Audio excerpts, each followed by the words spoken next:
And following that installation ceremony, we're going to have Jim come up and finish the state of the industry message that Jim started a couple of months ago. I guess it was back in January. And then if there's any time left, we'll pull another slip out of the fishbowl. But we have a 4 o'clock hard stop out of this room to be back here at 5:30 in time for a happy hour. So, Yes, sir. Mr. Nicastro. Do you want your official paper? Here. Yeah, because I can't remember that. We probably You don't. can keep them all. And Oh, if they okay. win, you can keep it or whatever. Okay, okay, okay, all right, Not all too right. worried. So you don't mind, you don't know which one you want to put it in? No, you can do it. I forgot about that, yeah. Which would you like? I don't know. I didn't even think about putting it Do you in. want a fire pit Sure. or know, gardening? whatever I don't I see you get. as a gardener. No, we do gardening. All right, Joe, you've been elected president of the Mid-Atlantic Community Papers Association. It will be your duty to preside at meetings and to abide by the bylaws of the association. It will be your responsibility, among with the officers and board members, to develop and implement the aims and objectives of the association. Joe, are you prepared to accept the oath of office as president of MACPA? Yes, I am. All righty. Please raise your right hand and repeat after me. I, Joe Nicastro, I, Joe Nicastro, do solemnly promise and pledge do solemnly promise and pledge that I will faithfully execute the duties of president that I will faithfully execute the duties of president to the best of my to the ability best of my ability, and further the objectives of the association. further the objectives of the association. Ladies and gentlemen, I present to you our new president, Joe Nicastro. Joe, thank you so much. Congratulations. We did do a background check. Is he a politician? Yeah, that's it. I You need a picture? Put that paper down and I'll have you. There we go. Okay. Do you want to? You're too late. You're late, we already did it. We found your replacement. Hand him the gavel because it looks like he's handing you the gavel. Which way am I going? This way? Yeah, can you look this way, John? All right, very good. Sticking out, wasn't it? Thank you. Sorry I have to leave. Wait, we need a speech. A speech, there's no speech other than the fact that it's 20 years ago since you installed me last time. Almost. That was a short-lived presidency. But we're back, so it's all right. But yeah, I apologize. I look forward to doing it again, full-time this time, and do what we can. MACPA's been a great association for me, just like all of these. If anybody that ever joins, that's the problem. We all know because we're here. It's just we don't get, other people don't understand how important it is. So I will do my best this year and make the time to put in the time and do what needs to be done. So I appreciate that. And again, sorry I have to leave today, but I do have a political obligation tomorrow morning I have to get to at 8 o'clock. So otherwise I would have stayed. I've always stayed at these things and I like to get away. Keeps my wife home and I get to go away for a little bit. So it's always good. I am videotaping this. I know. And you're being recorded. Mary, I'm only kidding. That's all. Anyway, thank you all and good to see everybody again and meet people that I haven't seen. So Drive carefully. thank you very Well, it much. sounds like there's a lot of to-dos that we have to do There is. from this. Yeah, we're going to do a lot of things. Yes, Thank you yes, very you bet, you bet. Oh, yeah. I mean, I'll give you Well, you can officially hold on to that Oh, now. that's right. Yeah, It'll come in Yeah. handy. yes. For what? A lot I can a lot I can do with that. A lot I can do with that. That's for sure. Okay. Well, thank Anybody you else all. need Joe's card while he has his out? Thank you for All doing right. this. I Oh, appreciate you bet, it. you bet. We'll get you home in one piece.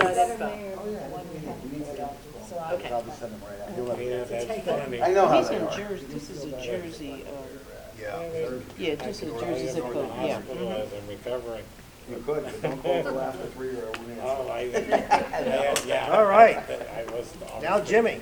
Yes, now Jimmy. I'm gonna move this. All right, sounds good. So speech. I won't call it. Everything in the don't call me. All right. I'll get this. Would have expected her to stay. Because I love this little thing. Savings guy. I just wish my pastor wouldn't have screwed it up. Uh-oh. Because it used to be you could put it up. Put a weird on there, okay. Yeah.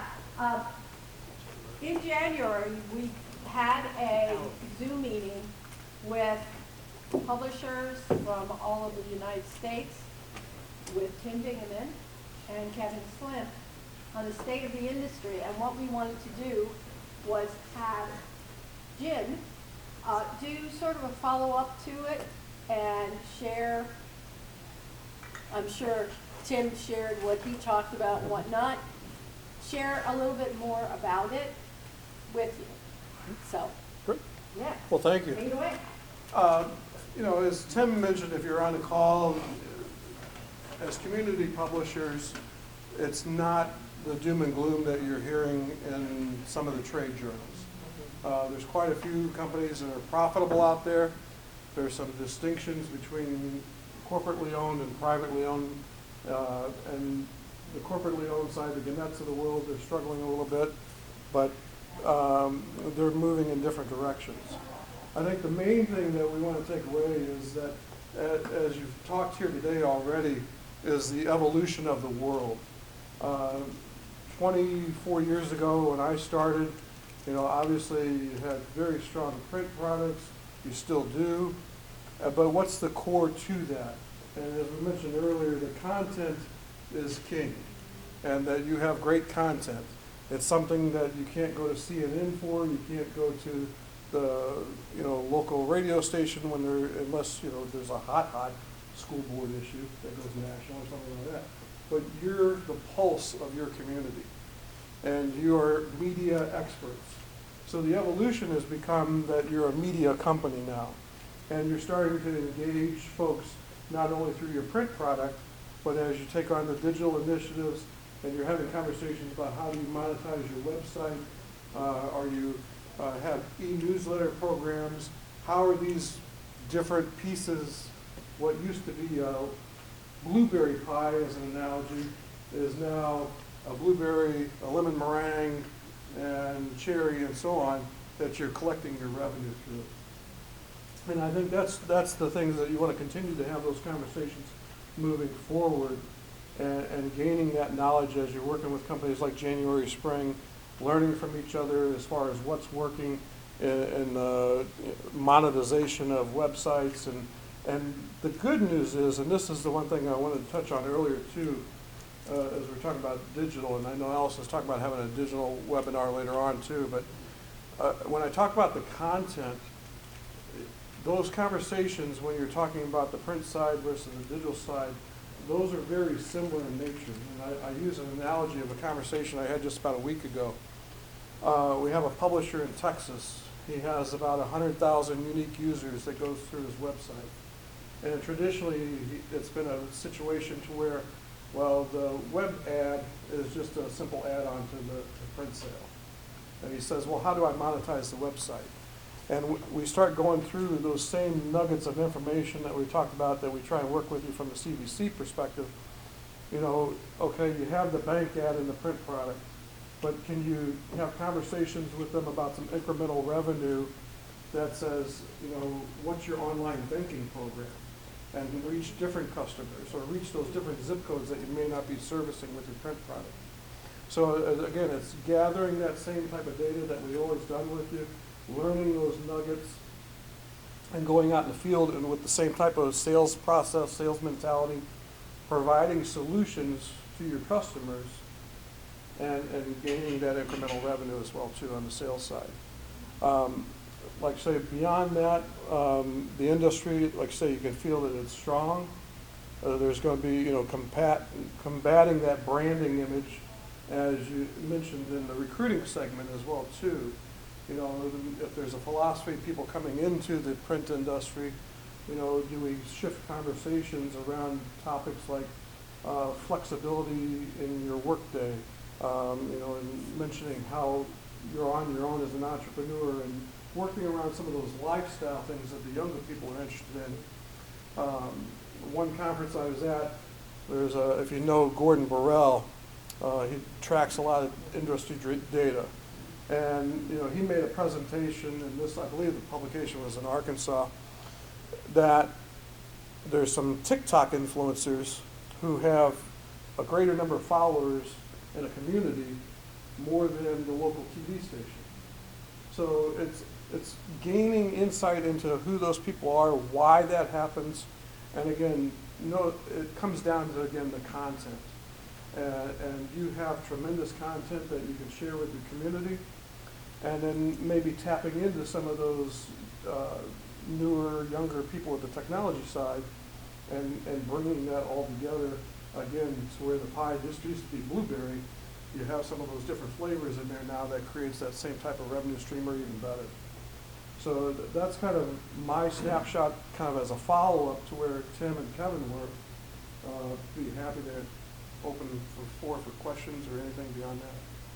So two things, even when I'm sharing in presentation, you said something very key, is that the print and the digital customer are two different. So our print customer is not the digital. When we're talking to people, we offer the integrated solution because you reach our total audience when you do a print and digital solution. So there's value there because 64% are looking at it on the phone. Right. And so you don't want to miss that opportunity. But the other one, we're working on a campaign now, and we're going to reach out. So it's interesting, those Twitter influencers, they like to see themselves, people like to see themselves in print. Right. And so it's an opportunity for a partnership.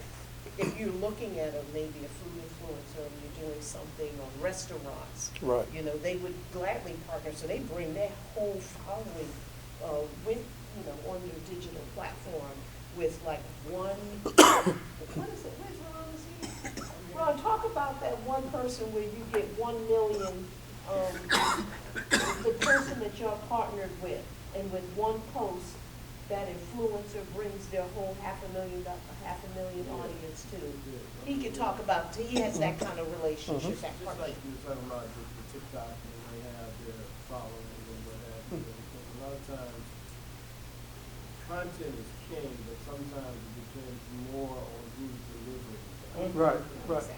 And so we have been fortunate in engaging a few social media influencers who have a following way beyond our normal following. And not all of it is in our geographic area, but you know, some of our social media doesn't matter where you are, you want to create engagement. Right. You know, and hopefully that engagement will motivate you to follow up and all that. And we try to point things back to our website. And so we ran into somebody that has a social media dashboard and have all these influencers that they've engaged in. So we did one tweet within 6-7 months ago, and we reached over 11 million people. That's Exactly.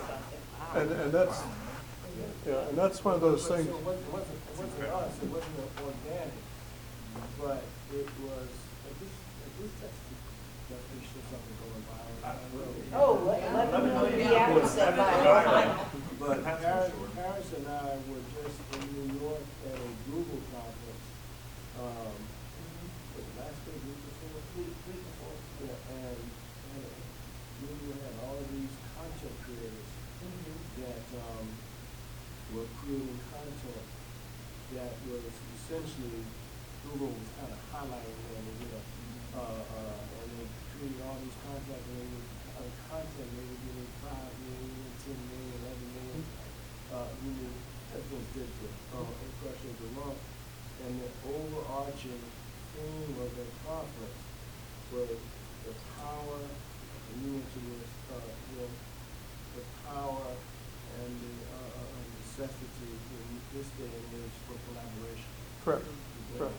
Because if you try to keep doing what you're doing by yourself without partnering with somebody, then you're going to fall behind. Right. And I'm not sure, we're not going to get into this now, but you know, in digital advertising, there's direct sales and then there's programmatic. Right. The money opportunities are in programmatic. Right. But you have to have scale. Right. You know, so collaboration helps you get that scale. Exactly right. Exactly right. And like I say, there's the different elements, and again, knowing your community and the resources that you have, the connections you have, just a personal analogy, one of your members, I don't know if they're here today, but What's Up magazine that has Annapolis, Eastern Shore, and things like that. My daughter lives in Gaithersburg, Maryland, and she got married last July. About 30% of her wedding was generated off of ideas for the e-newsletters and a bridal fair that What's Up magazine puts on and puts out, as far as, you know, just regular content they're pushing out there, their e-newsletters and things like that. So again, it's the same things that you've been doing in print.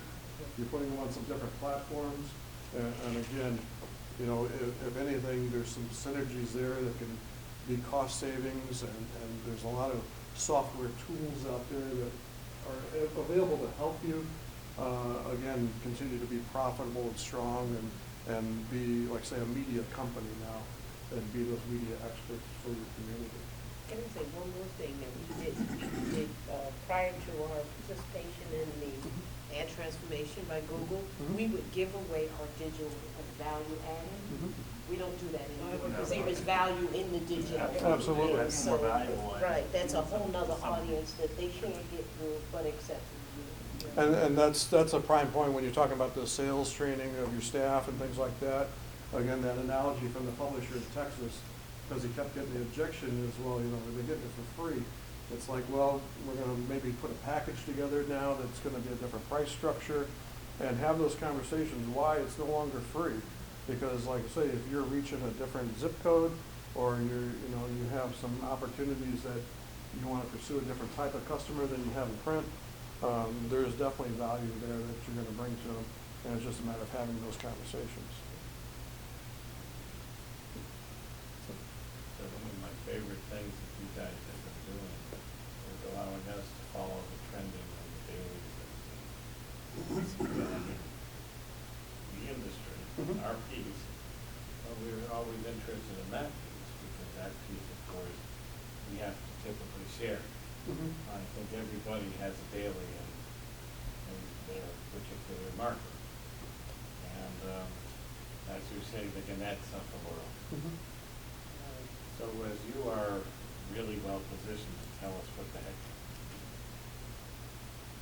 is going on with them, because it looks like a holy mess from a recent. Yeah, I think a lot of those are, the question that I would say is, while we have dailies and the house that we do as well too, but what is a daily anymore? They're reducing their press runs from 7 days or 6 days down to 3 days. We're approaching the same type of community newspaper categorization that we had 25 years ago if you're printing twice a week. So, those are some fine definitions that, again, we're moving away from some of those old definitions to where, community publication versus community publication, and getting out there and just kind of going head to head with the competition. Our side, we can handle it. Exactly. Do you see any trending toward anything emerging as major regionals or national, like they used to be in the way back? Not so much. Definitely, like say, you might see a few in the magazine side, but not in the newspaper side. As a historian here in Pennsylvania, the Harrisburg paper, which is now a shadow of itself, used to be on Sunday bought all the way across at least the eastern part of the state. Like we used to pick up the Harrisburg newspaper as the news. Right. And that just kind of, so that's not going to reemerge as a pattern, because we don't see the dailies being strong enough anymore. Right.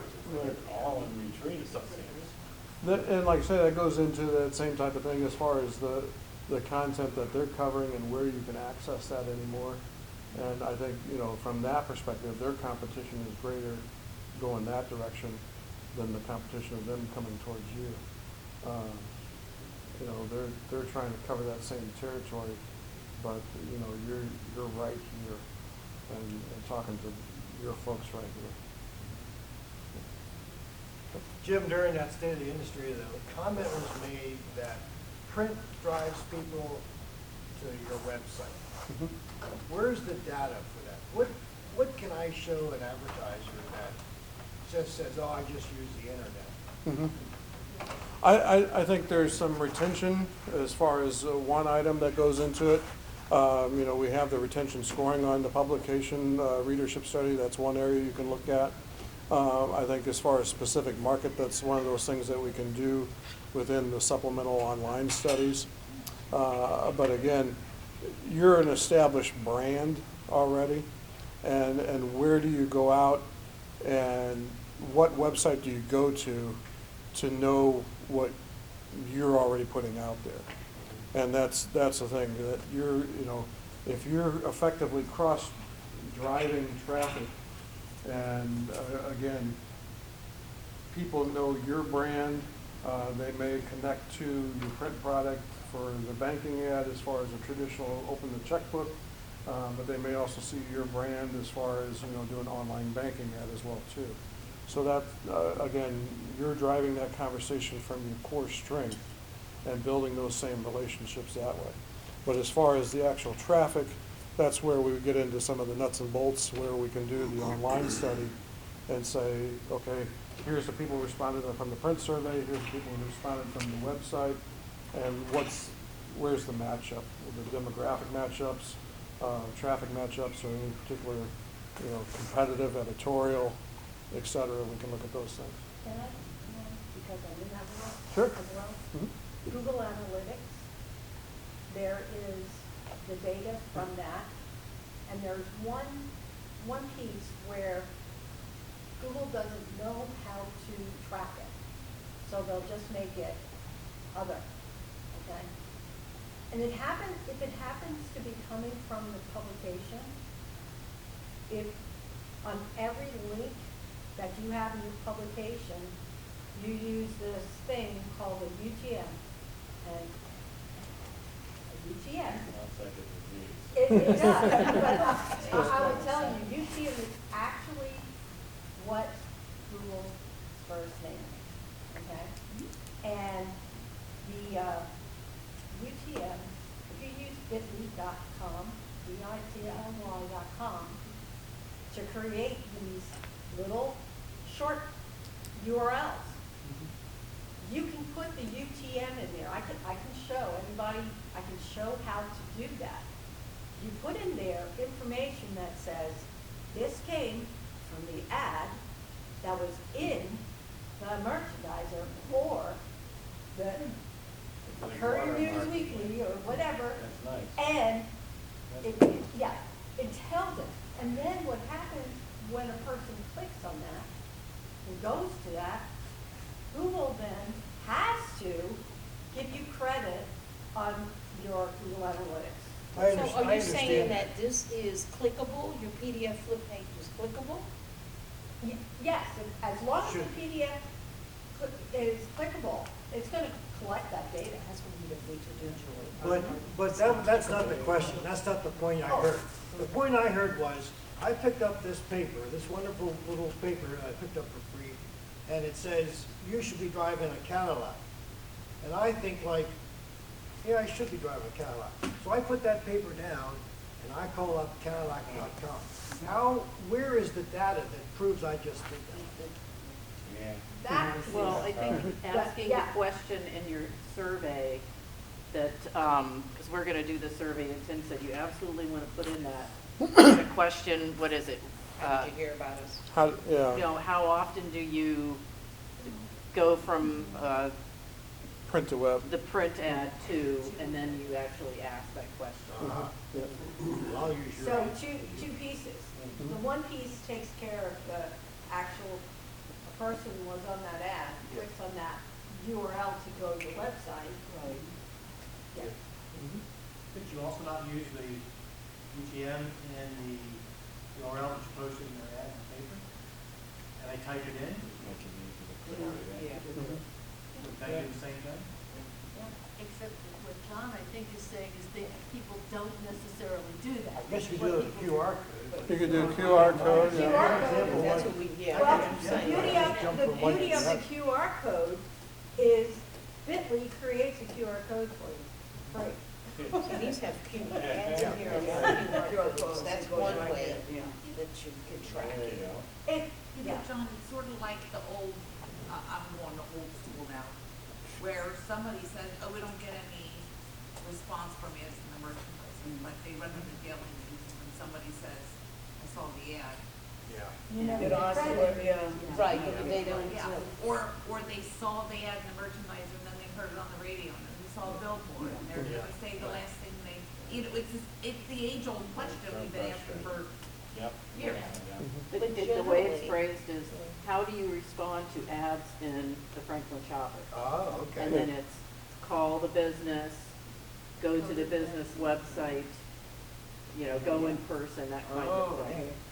but generally, that is also based on, they don't necessarily click on the first one. They've seen it digital, they've seen it here, Right. they've seen it on the phone. Right. And generally, so that's actually why we offer those integrated solutions like that.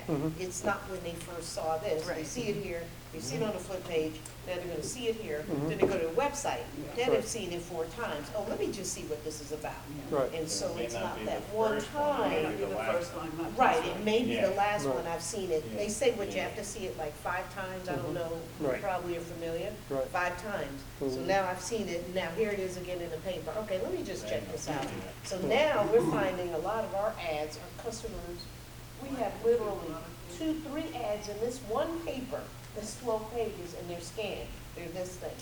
You know, it's funny, they sort of disappeared for a They did while. go. Yeah. And now they're back Now with they're the back. vengeance. Well, that's because of pandemic. Well, it's The also, restaurants are actually what saved the QR code. I think it's also that you used to have How about app? the scanner, Yes. and Yes. now you can just use your Yeah. camera, Yeah, it'd be because much the easier. the first time a restaurant gave me, scan the QR code, I'm like, I don't have a QR code reader anymore. Yeah. And then they're like, oh, you just use your I'll camera. just Well, now I pass this can. around. So these are posts that we're doing. Oh, it's actually a blog that we did for a client. Let me see if I can move it up. You can see, I'll just send this around and you can see it.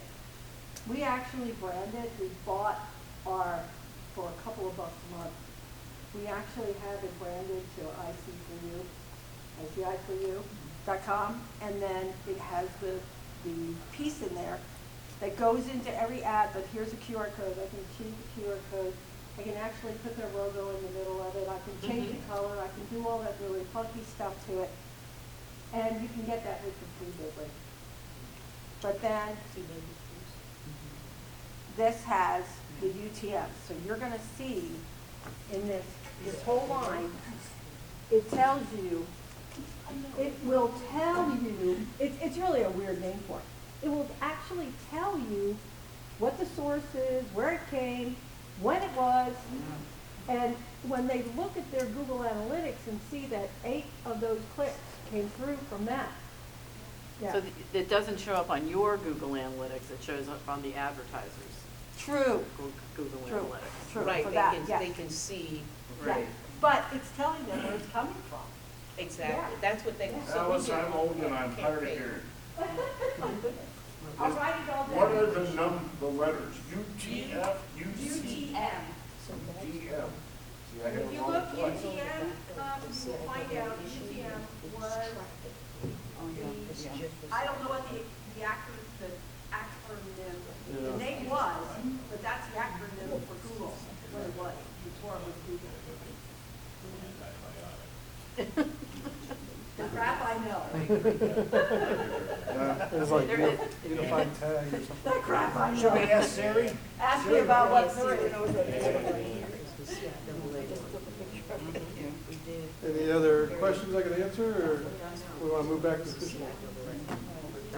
I don't know. Where Is things there- are going. Oh, Robin, Industry-wide, right? Universal Transverse Mercator. there you go. Yeah, that clears it up. Why that? I'm just reading it. What did he say? Yeah. Universal Transverse Mercator. MERCATOR. Something to do with a That's map, what Google right? was. Somebody Google Mercator. Plane coordinate grid system. Making Okay. a map projection of which Big, they right, big map. I know the map part. Okay, I'll help. And what does that mean here? They used that name because they were describing the layout as they were doing the whole language format. There you go. How's that for? Well, we're all smart. How many columns? Fabulous. none of us really remember. That's a great question. Just look it up. Jeopardy. Yeah, It will be. that's a great Jeopardy question. Conflicts of interest. No one will get that. Yeah, that's Sorry for about $1,000. I just needed them to Yeah. see what can be done to prove Absolutely. that they're producing the results. Absolutely, yeah, it's a two-pronged approach. Absolutely. If you can take that URL and you can change it to your data, all of a sudden they can't give the dailies credit. Yeah. The pre-payment business is one of those pockets. Good counsel. Absolutely, yeah. Has to be Advertising. Particularly if you're a local. That's a good question. And one of the things is, we talked, talking with Joe right before he left, you know, sometimes the way it looks, when you first started at your kitchen table, maybe now you're back at your kitchen table, Yes. but you have a lot more resources at your fingertips to make it time efficient and things like that. Yeah, when it gets too big, and that's some of the reasons why some of those things aren't complete. The folks that are right side, very specific and seem to be doing okay. So I don't understand. And then, and so when you look at it, you look at the back side of it, and you look at all the accountants that are, and that is an accountant instead of. Right? And you would recognize one because you guys are into the an accounting firm. All right, shall we round up? Good, not taking a break, and we just roll into this next one? All right. Oh, we have, oh, by the way, let's take a moment of just silence because Jen's father is not doing well and she had to leave. So just take some silence and your own prayer, please.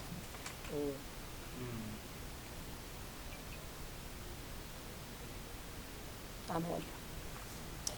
Okay. Thank you, everybody. Gave me goosebumps. Yes. Oh, she's coming. She said, I have to come back tomorrow. This is great. So to hear that, that's great when we have that said. I don't know who put this in, but it's not about sales. It is new phone system, question mark, cloud hosted or on-premise. That's me. We're That was, all right, I Margaret. missed the question. Could you say it again? Okay, I will again. New phone system, cloud hosted or on-premise. So we're looking at a new phone system, and everything's in the cloud now. Right. But it's by the month. I get so tired of being month to month to month on things, rather than, you know, how you used to just buy software and you were once and done, now you gotta pay monthly. Well, that's the way this phone system is. Yeah. It's like, so forever I'm paying, you know, a monthly fee for a phone system. What are you laughing about, Robin? Month to month to Robin, month. do you have any ideas? Yeah. So, His I mean, lips are squealed, huh? I've got a price from the company we currently use, and then I've got, I'm calling Comcast too, but I've asked a couple of people, and it seems like the cloud-based is the way to go. It has all these bells and whistles, you know, we're not sure that we'll actually use. Really? But we use Ring Central. Ring Central, I have seen that one. Ring Central, and for us, the small. Ron, hang on, hold your thought. You have a very tiny voice. Okay. We use Ring Central, and it works for us. They have solutions for small businesses, big businesses, whatever, right? You know, and so almost like the what is it? The Liberty Mutual pay for only what you need and what have you. You know, so it's cloud based, it's internet based. So if your internet goes down, then it's down. You know, but you can have so each one of your employees will have their own number, right? And so if I call you on your number, you can have that number ring at your desk, on your cell phone, in your house, or wherever you want it to ring. It will also send you an email when you get a call, so you never miss any calls, you know. And you can go into the portal and track all of your call activity, you know, for everybody in your business or for yourself, you know. And this is for, and also you have your phone number is automatically your fax number if anybody still wants to fax, you know. So, you know, for instance, we still get a lot of payments through fax, you know, credit card fax. That'll come straight to, yeah, believe it or not, there's still people, matter of fact, there's an agency right here in Pennsylvania, Harberlin. That's how they pay all their bills. They pay all their bills with credit card through a fax machine, you know. Yeah, you know, but so and so the credit card form is faxed to your number, and you open it up and it's a PDF, so you can forward it to your accountant or whatever. So look into Ring Central. Do they charge you by the user? They charge you by the user, yeah. Charge you by the user. So, they have different plans, so, you know, I think we pay a yearly plan, I think, but it is, say what now?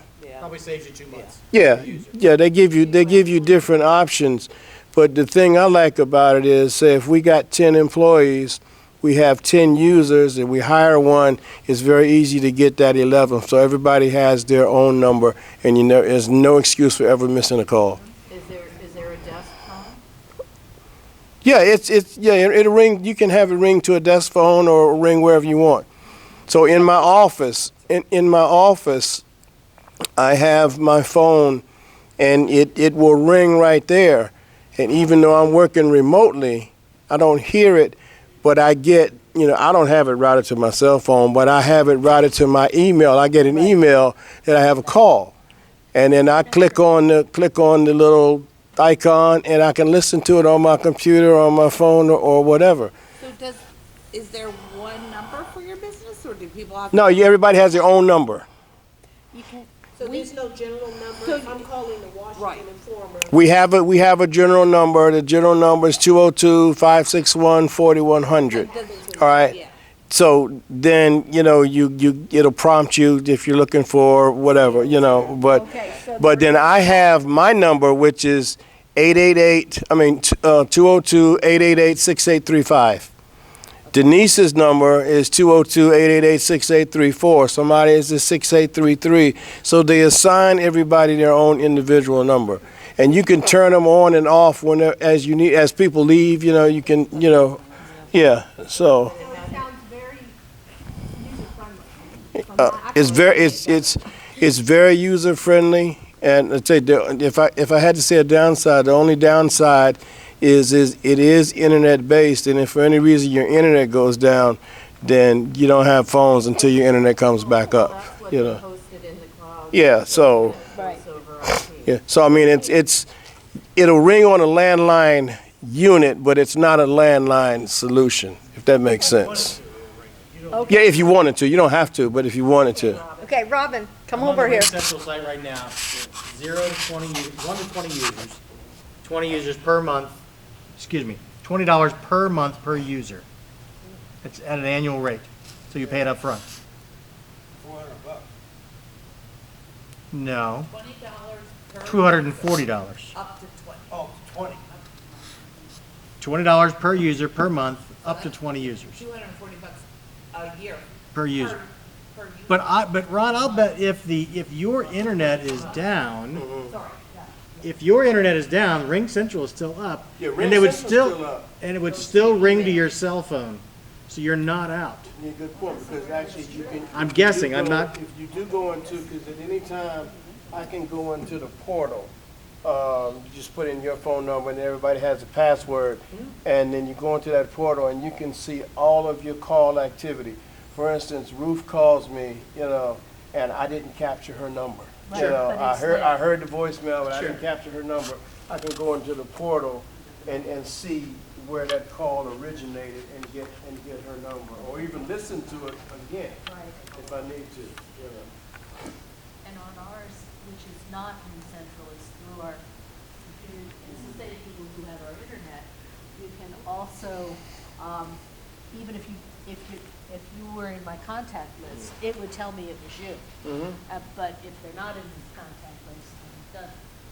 And I'm thinking this system is, if you have a disgruntled employee leave, you can shut their number off. You can shut the number off, You yeah. own the number. You can either shut it off or reassign it to Yes, somebody else, right. yeah. But they wouldn't have access to the number, is what I'm saying. Same thing with like an email. Right, If right. if somebody Yes. left like that, you wouldn't want them to have access to that email anymore either, so. I missed the days when you just dialed a number and somebody picked up and said, how may I help you? He's not here. And then, She's not here. right, although we still do that. When you get transferred to someone else. Yeah. All right.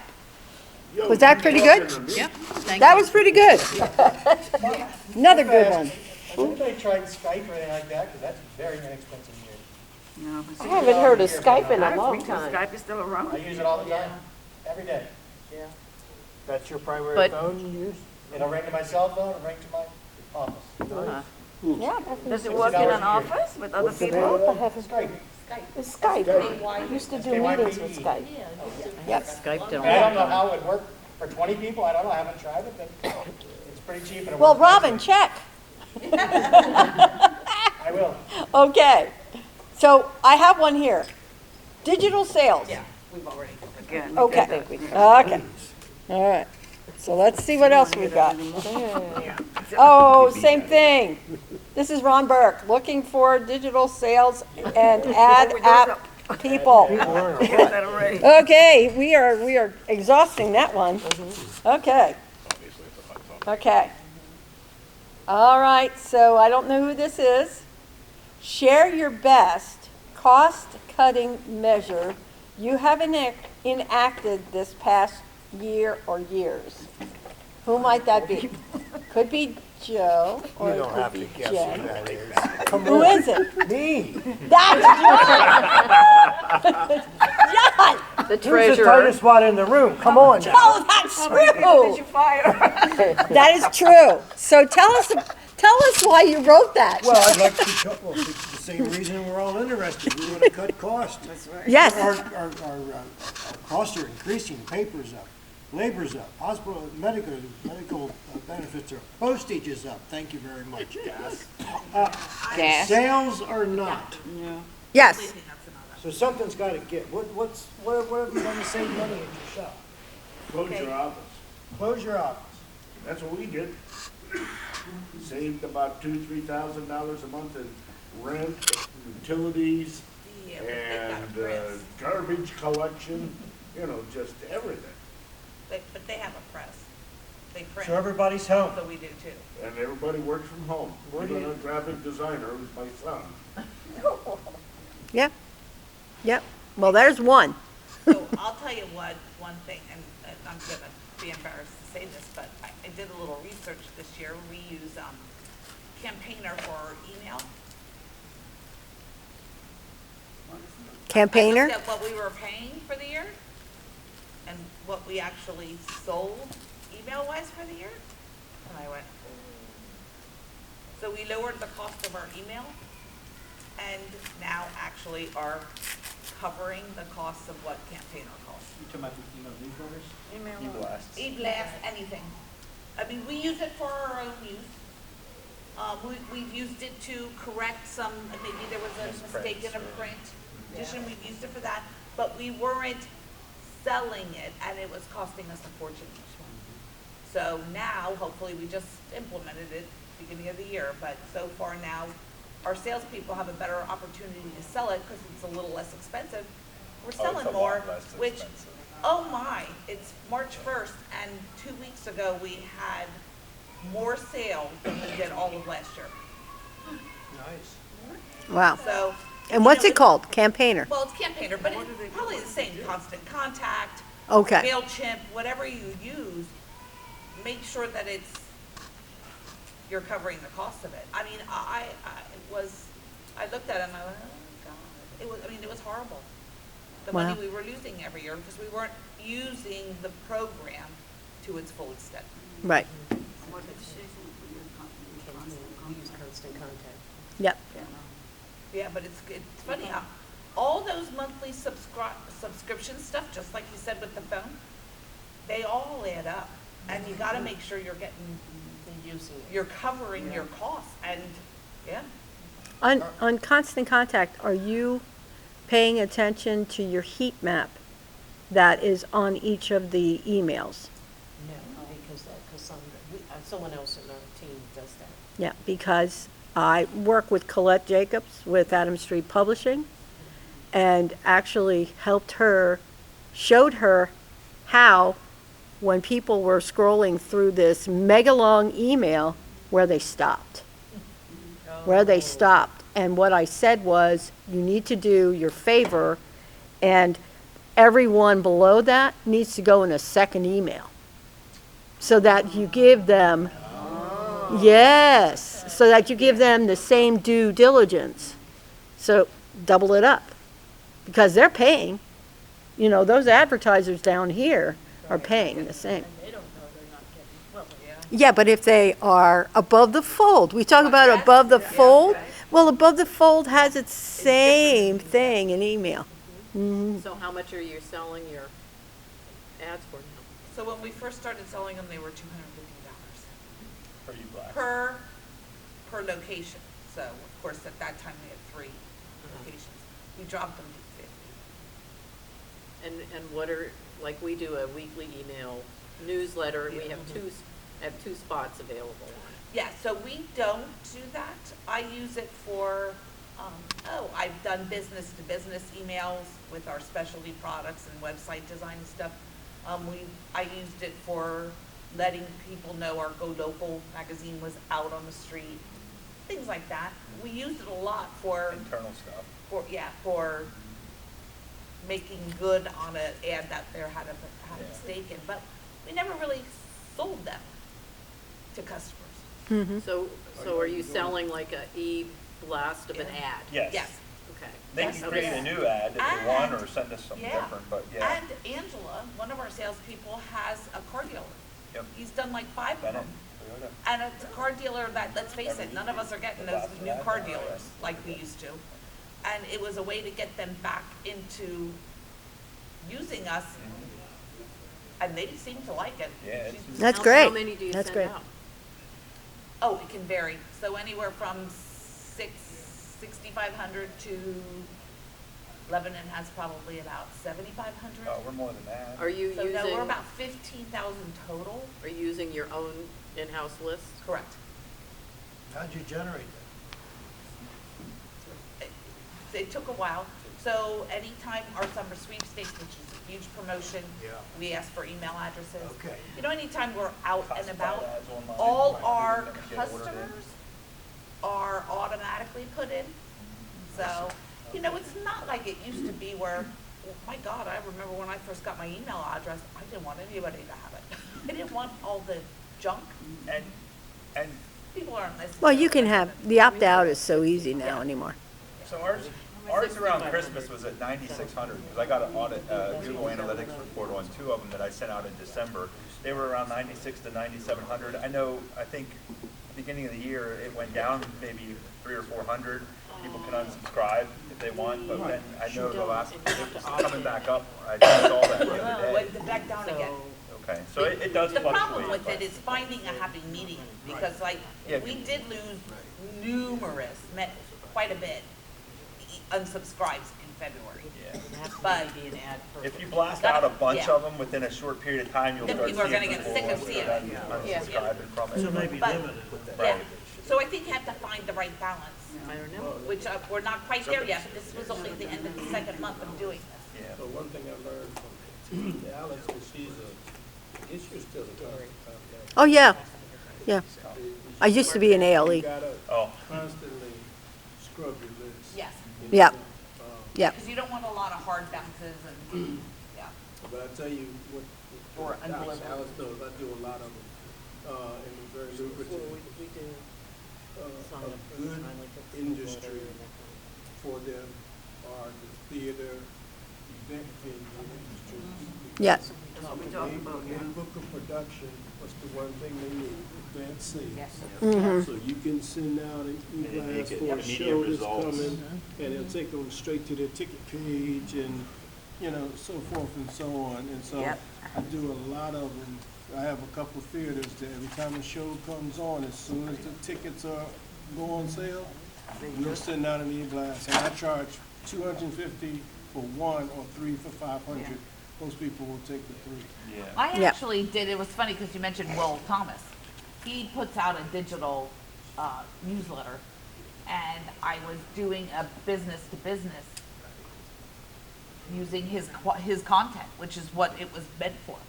And those were some of our most opened and read and clicked on emails we've ever done. And what was that again? It was basically a business to business email, like, oh, maybe it had something to do with websites, or maybe it had something to do with email, or maybe it just had something to do with advertising, print advertising in general. And it was called 5 Questions. 5 for 5. Yeah. You mean that's Will Thomas? Yes, and I'll tell you what, and I picked and choose because I didn't want, it went a little more digital than I would have preferred, but those emails, and sometimes it was only 3 questions, sometimes there was only 2, but those were some of the most opened emails we ever had. And it's because you chose the B2B to send it to. Well, yes, yeah, I mean, So it was that- meant to.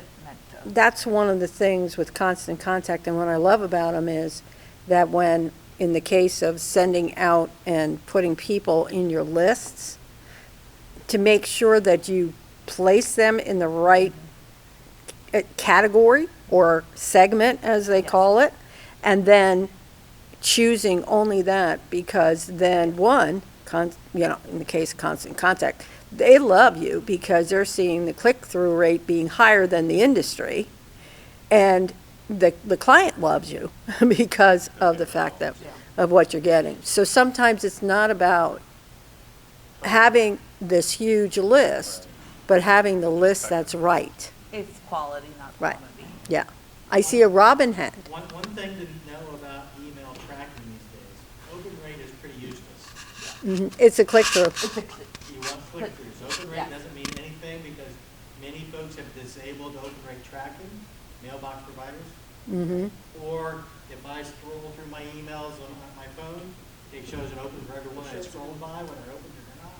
So open rate means almost zero. yeah, I'm sorry, it's a click-through. Click-through. It's really important. Click-through rate. Yeah. Click-through Open rate. rate is Yeah. useless. Yeah. Yeah. Yeah. Delivered rate is a good thing. But open is useless. Yeah, I'm learning more and more about it. Like Ron said, you want to scrub your lists because having a whole bunch of undeliverable emails in there Doesn't So help. Yes. that's what's cool when a CRM system will actually take those undeliverable Yes. and feed it back in and say, hey, this is undeliverable. Yeah. Well, It's really the- nice when that happens. Well, Right. it's really nice when the CRM tells you if it's a valid email. Valid address or email, not. right? Exactly. I use that all. Right. Well, one of the things, like, if somebody gives me a list for a new account, the first thing I do is I send it to Constant Contact and say, check all these. Because sometimes they give me stuff they shouldn't. And the last thing you want is that first email going out and they red flag you with the Can't Spam Act, so, yeah. And one thing, I know we got off, I know we, finish real quick. The other thing, when you're gonna do email marketing, email blasts or whatever, what's the most important thing that you need to have for an email? Subject line. Subject line. And then Oh, yeah. there's courses Yes. that you can take for how to write an effective subject line. Ryan Dorn has a good Yeah. one on Or that. there's a website that you can go in and Yeah. type in and it tells you yes, if it's a good, yeah, Constant Contact has that 'Cause already. I'm sitting there, I always think, what am I gonna put in the subject line to same. get them to open this? Well, I learned how to write subject lines from people coming in and submitting classifieds at the Windsor Press. I thought, now, these people are really weird. They're bringing this classified and they think somebody's actually going to call them. They'd come in the next week with the very same ad, and they were making hundreds of thousands and millions of dollars on classifieds. millions of dollars. Maybe, $500,000. I'm not exaggerating at all. Right? No. Well, if it was cars, They could over a period of time if they, and they were, some of them were that. Just bringing it back So, to cost. yes, we're bringing cost cutting. Do we still use Metro? Oh, yes. That, okay. Oh, How many use Canva? I actually looked at our Metro subscription and found out, of course, we weren't using the auto portion of that subscription. And I called them and they took off the auto and gave us the special section, instead. Section. So something we can use more than what we were using, so that's also a good thing. Look at your subscription and call them if you're not, they'll tell you. I said, I think we want to get rid of the auto. And she looked at right on the phone and she said, oh yeah, you're not using that at all. So they just switched something I wanted with something that we didn't use anymore. That's great. Yeah. That's great. Yep. Art service, clip arts. They also do editorial things too. Yes. Yeah. Articles and things Yeah, like we use that. a lot of their If you want to editorial. subscribe to them for art or editorial. Okay. Any other cost cutting that we're rounding back to the, really, the original? Love when you'd go the squirrel way. Yeah. Yes. Any other cost cutting ideas? What are some costs that you're seeing that are too high? Paper. Paper, ink. Paper, we're gonna explore different size pages coming up, you know, stock. Taking special sections that we used to do on glossy and put them on a little bright white stock. Yep. You know, we did that, what now, it's gonna be 3 years. Since we changed the size of the paper, Yeah, oh, it was 2018. yeah, it was 2018, so. That was one of the We're having reasons. fun. But it was funny, when I first started in '84, we had just switched from 6-column paper to a 5-column paper. 5 years ago, 4.5 years ago, we went back from 5 columns back to 6 columns. Oh, really? And we cut the length of the page. What Yeah. kind of costs have you cut already, John? What, have you cut costs already? Or-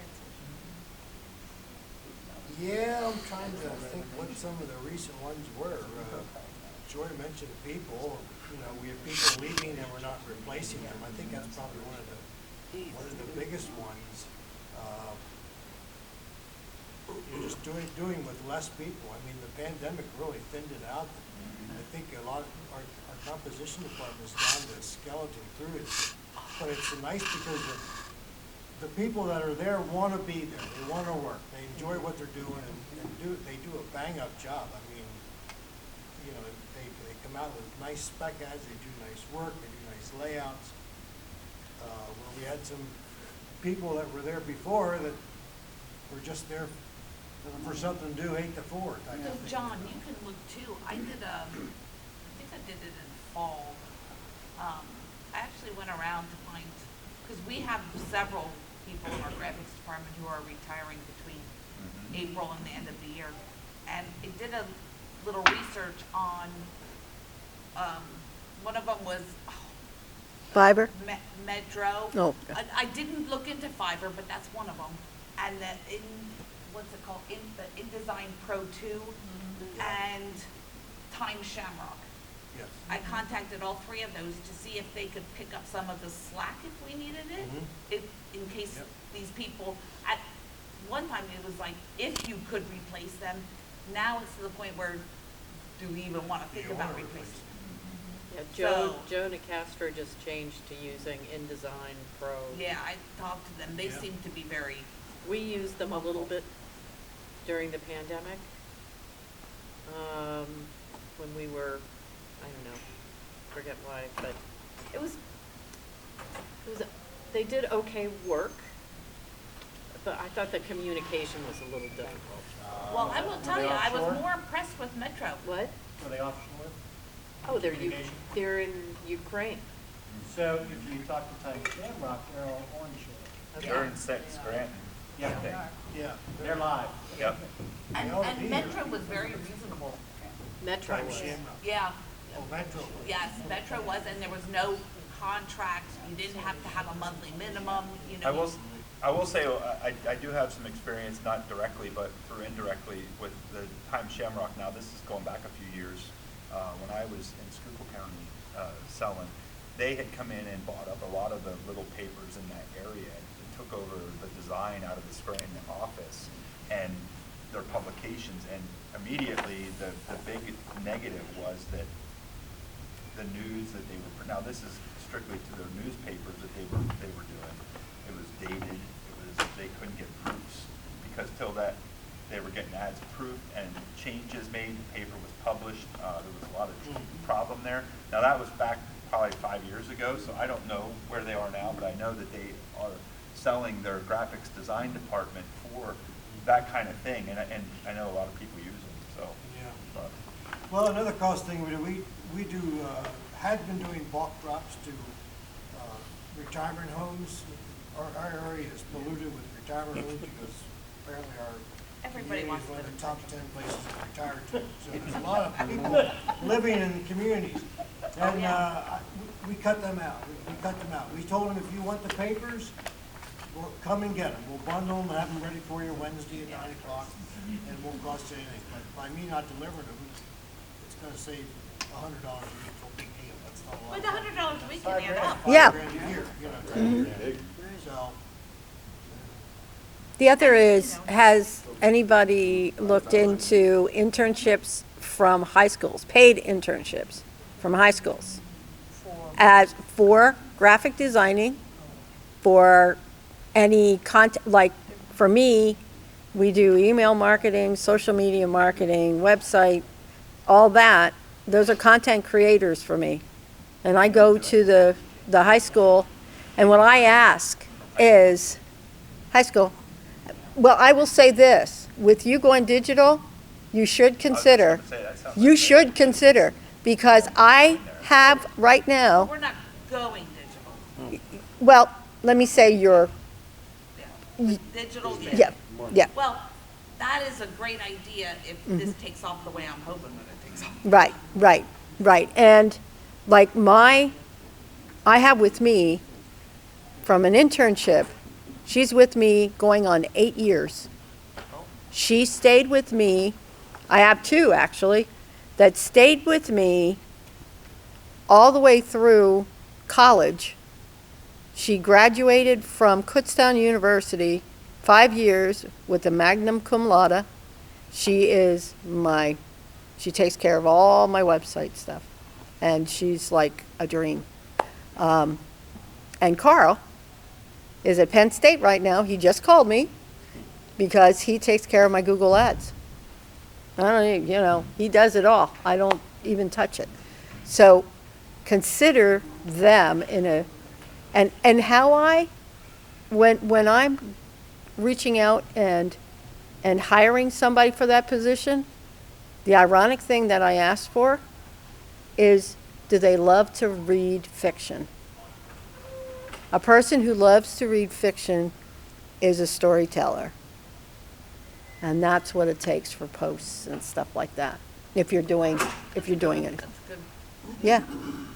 It's just crazy. And the reason Carl's with me is because he understood what it meant to proof. He didn't mess up. So, but yes. Any other cost cutting? Cost cutting?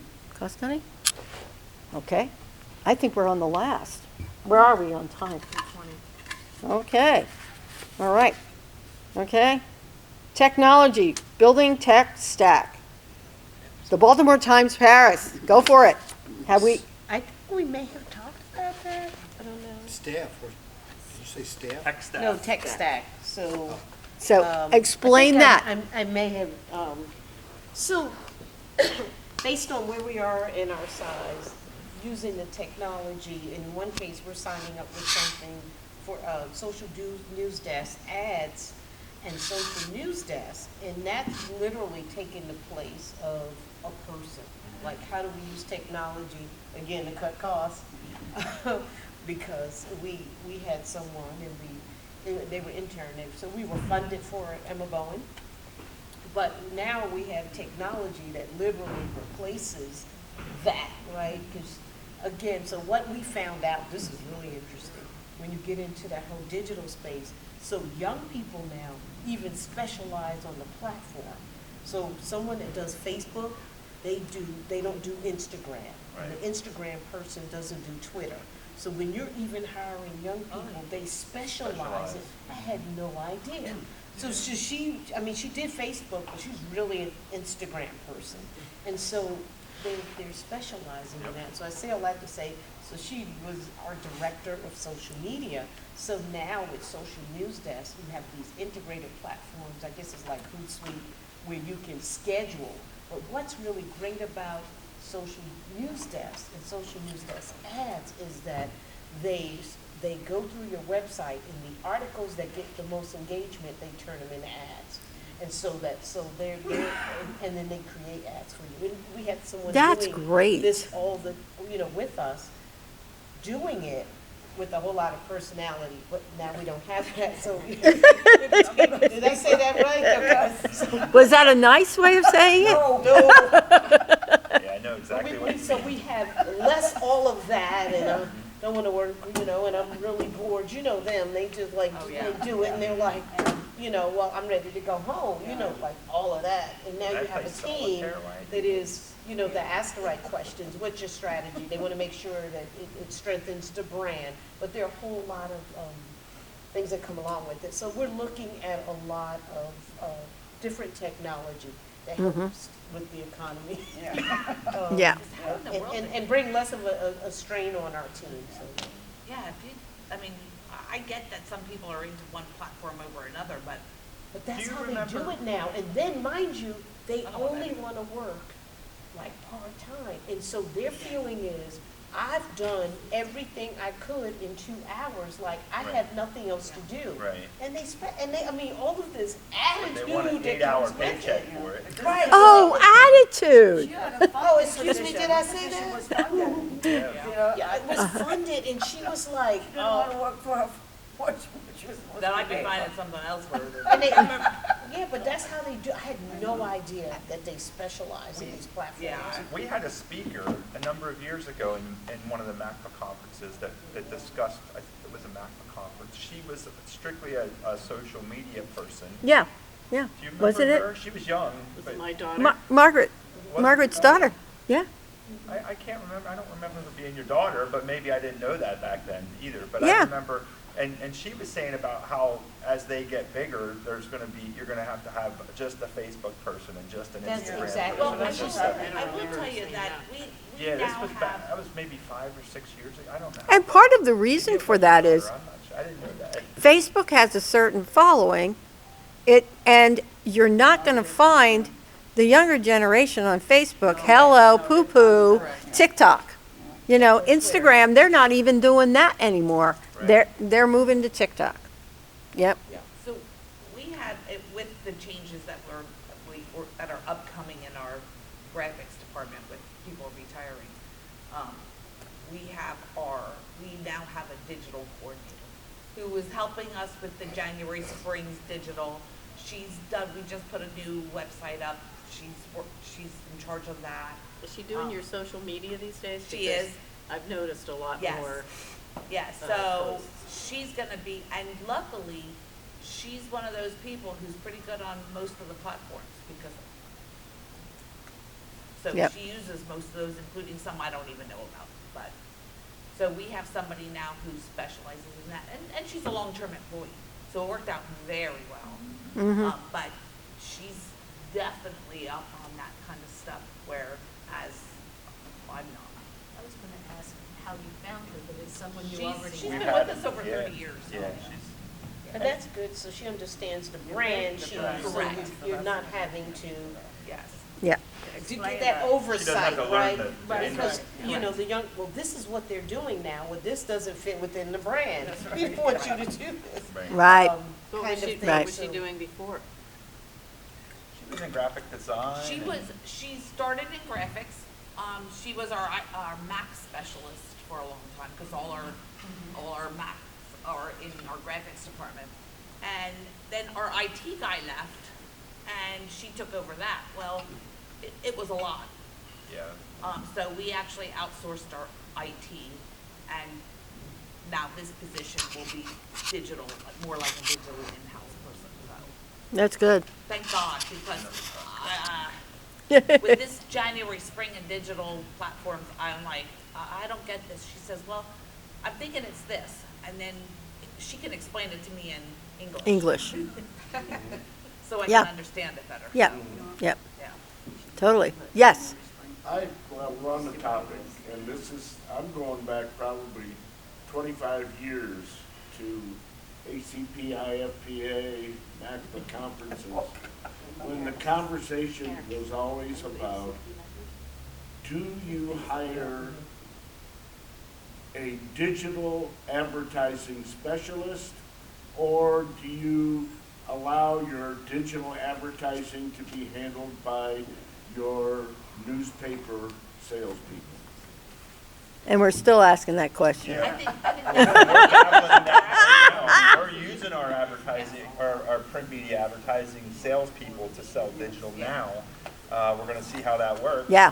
And to be honest with you, I think that I'm optimistic this The time, nice- that it's gonna work. The nice thing that we have, and I'm sure a lot of you do, I know John, with having being around as long, you have those long-term like so for instance, I've been dealing with Good Store, which is who I presented the digital package to just this week.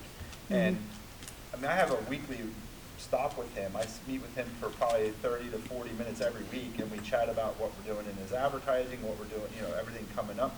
And so for me, talking to him about this, I can fumble through it, and he understands. Right. He understands it's new for us, so he's given me leeway, and he doesn't, if I misstate or use the wrong terminology for something, it's kind of a learning curve for both of us, and I think he's fine with that. So the nice thing about having long-term relationships with the print media folks, salespeople, is that they also can use that relationship that they have built to kind of get their feet wet with this until they understand it more. Right. And I think that's where hopefully it works out for us, that it's an advantage, so. Well, first thing he said is, when you go out to pitch this first time, go to somebody that you're very comfortable with, and you have a very good rapport with, because they'll allow you to fumble a little, not hold your feet to the fire if you say one thing and it turns out the next. Right. And if they ask questions, just say, I'm not sure about that. Let me find that out for you. And they'll respect you more for that answer than making up something. But that all starts Definitely. with, Right, one-on-one conversations, not a text. right, absolutely. Yes. So how are we on time? It's 3:30, we need to be back in here at 5:30. I Right. did want to say one thing that's off topic. Yes. It goes against everything I always preach about, but there's a New England company moving into our region. It's called Ocean State Job Lots. They're like an Ollie's, a discounter. Okay. They like print, so if you need information, I've been successful with some nice sales from them so far. We just got them too in our Yeah, Reading so, market. if you need, if you need contact information, just put your email address on the back of a $20 bill. Yeah, that's a great idea. I love John. I do. I love that. Not Monopoly. Not monopoly money. that at the beginning. Come on, Mark.